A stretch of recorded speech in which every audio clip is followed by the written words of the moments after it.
2 years ago today, 276 Nigerian schoolgirls were kidnapped by the terrorist group Boko Haram.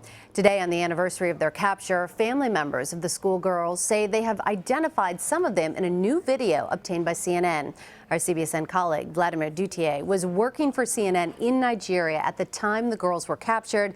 He joins us now. Vlad, thanks for being here. Thanks, Meg. It's hard to believe this has been 2 years since they went missing. They still have not been found. Why is it so hard for the Nigerian government? There are a couple of reasons. One, the area in northeastern Nigeria where these girls were taken, which is on the border of the country of Chad, is heavily forested. It's called the Sambisa Forest. The Nigerian military doesn't necessarily have the capabilities of going in and tracking these girls.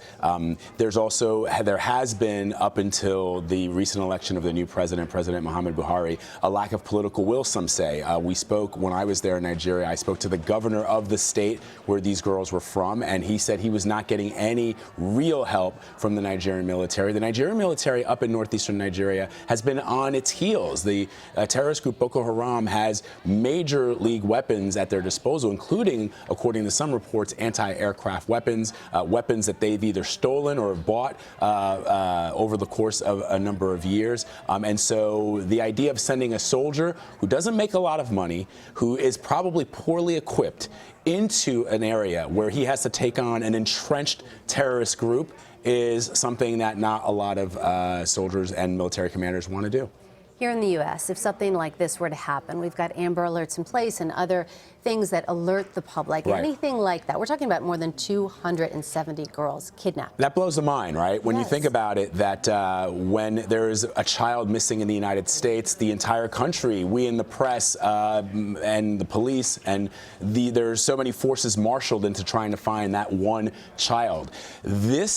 And to set the context, this isn't a part of Nigeria that is extremely poor. And the idea of young girls being educated, which goes against what Boko Haram wants, for them to receive a Western education, which is what the name means, was really something to be cheered and commended, that these girls would be in school. To have them, you send your daughter to school, and all of a sudden in the middle of the night they go missing and they're taken by a terrorist group.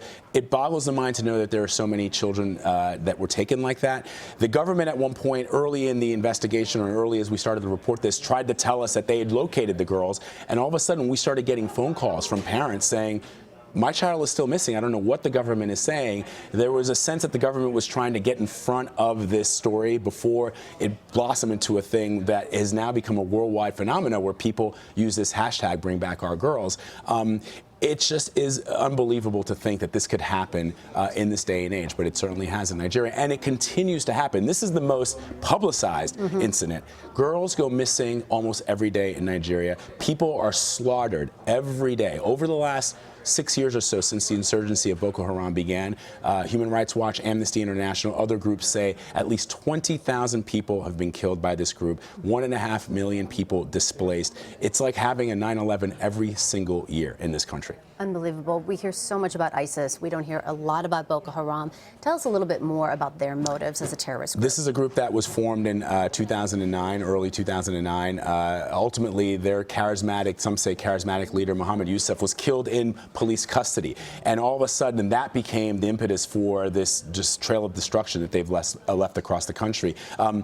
There is a sense that from a lot of analysts that this is a reaction to the corruption and the Western influence that people in Nigeria feel. Nigeria is a major oil exporter. It is one of the wealthiest. I know it seems hard to believe. Nigeria is one of the wealthiest countries. It is the economic powerhouse of Africa, the giant of Africa. Over 170 million people live there.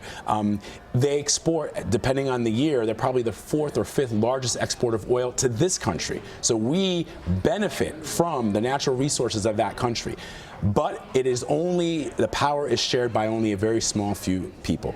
Boko Haram started as a fight against that, the fact that you're Nigerian and you get no benefit to the oil that is in your country. The Americans in the West have that benefit. So that's where it started, and they started getting into these battles, these pitched battles with the military and the police, and now they strike everywhere and anywhere. They have blown up churches, mosques, schools, marketplaces, and generally the people that they attack are poor people, people who have a meager existence to begin with, and that's what makes it so hard. The idea that a country would live under the threat of this every single day. When we, here in the West, we talk about what happened in Paris and we talk about what happened in Brussels, and you don't want to ever equate. A life loss is a life loss, and it's a tragic thing. But knowing that thousands of people have been killed like this, and hundreds more and thousands more will be killed in the days and years ahead, is really hard to swallow. And 276 schoolgirls still missing after 2 years.